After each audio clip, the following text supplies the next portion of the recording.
सिंध जी तारीख़ ते तहक़ीक़ जे सिलसिले में आउं रुख सिंधी अवां दोस्तनि साथियुनि भाउरनि ऐं भेनरुनि सां मुख़ातिबु आहियां।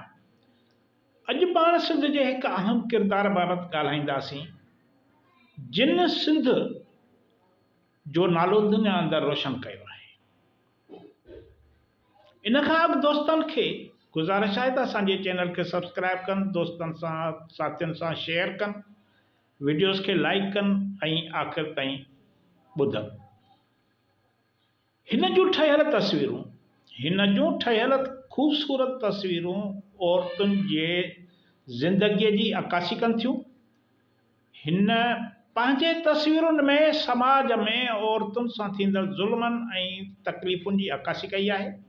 हिन रंगनि ज़रिए जेकी कहाणियूं पेश कयूं आहिनि से बिल्कुलु अलॻि ऐं हक़ीक़त ते मुश्तमिल आहिनि। इहा आर्टिस्ट केरु आहे? अॼु पाण इन ते ॻाल्हि ॿोल कंदासीं। शाज़िया सिकंदर। शाज़िया सिकंदर पंहिंजी चित्रकारी ज़रिए दुनिया अंदरि पाण मञायो आहे। हिन 1969 धारे पंजाब जे गादियार शहर लाहौर में जनम वरितो।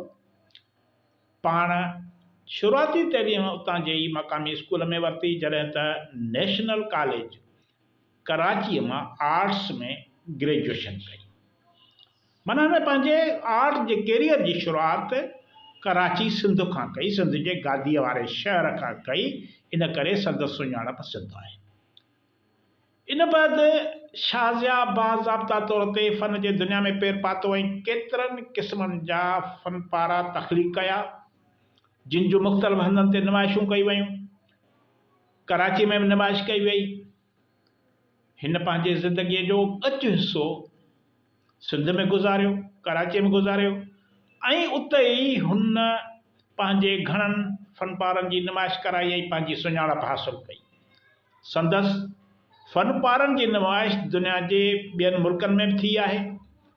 1993 में संदसि फ़नपारनि जी पहिरीं नुमाइश वाशिंगटन में थी, जेका पाकिस्तानी सफ़ारतखाने में मुनक़द थी। जॾहिं त 1996 में ह्यूस्टन में, 1997 में न्यूयॉर्क में संदसि फ़नपारनि जी नुमाइश थी, जिते तमामु घणो खेसि साराहियो वियो। संदसि फ़न खे इंतिहाई जेको आहे सो साराह कई वई ऐं हुनखे बहितर फ़नकारा जो हिकिड़ो एज़ाज़ ॾिनो वियो। 1998 में हिन जे फ़नपारनि जी वरी बाद में शिकागो में नुमाइश थी थिए, 1999 में वरी वाशिंगटन में ऐं 2000 में वरी न्यूयॉर्क में संदसि जेके तस्वीरूं आहिनि हथ जूं ठहियल जेके फ़नपारा आहिनि उन्हनि जी नुमाइश कई वई। अहिड़ी तरह वरी 2001 में सैन एंटीनो में नुमाइश कई वई, 2003 में सैन फ्रांसिस्को में, 2004 में मियामीअ में, 2005 में न्यूयॉर्क में, अहिड़ी तरह रूम में हिन जे फ़नपारनि जी नुमाइश थी, इटली में नुमाइश कई वई, सिडनीअ में 2008 में वरी बिर्मिंघम में नुमाइश कई वई, 2009 में वरी न्यूयॉर्क में संदसि पेंटिंग्स नुमाइश लाइ रखी वयूं, जिन खे तमामु घणो साराहियो वियो ऐं हिन खे संदसि फ़न ते दाद ॾिनो वियो। खेसि तमामु वॾी पज़ीराई दुनिया में मिली रही आहे। खेसि नंढपण खां ई ॿुधायो वञे थो त खेसि नंढपण खां ई मुसवरी करण जो शौक़ु हुयो ऐं हिन स्कूल वारे ज़माने खां ई फ़न सां नीह जो नातो लातो ऐं फ़नपारा ठाहिण जी शुरूआति कई। हिन स्कूल में तस्वीरूं ठाहिण सां गॾु केतिरा ई कोर्स पिणु कया, जिन खे सुठो मुसवर बणाइण में मदद कई। हिन न्यूयॉर्क समेत मुख़्तलिफ़ मुल्कनि मां बि आर्ट जा कोर्स कया आहिनि। संदसि केतिरियूं ई पेंट कयल तस्वीरूं ख़ासि करे औरतुनि बाबति ठहियल आहिनि ऐं हीअ असांजे पंहिंजे वतन जे औरतुनि जी नुमाइंदगी करे थी पेंटिंग्स ज़रिए, उन्हनि जी ज़िंदगीअ जी अकासी करे थी पेंटिंग्स ज़रिए। हिन समाज में औरतुनि सां थींदड़ ज़ुल्मनि ऐं तकलीफ़ुनि जी जेका अकासी कई आहे पेंटिंग ज़रिए ॿुधायो आहे दुनिया खे त असांजे समाज में ही ज़ुल्म ऐं ज़्यादतियूं औरतुनि सां थी रहियूं आहिनि। हिन औरतुनि जे मसइलनि ते घणनि ई मुसवरनि खां वधीक बहितर मुसवरी कई आहे, बहितर उनजो नक्श नगार चिटिया आहिनि।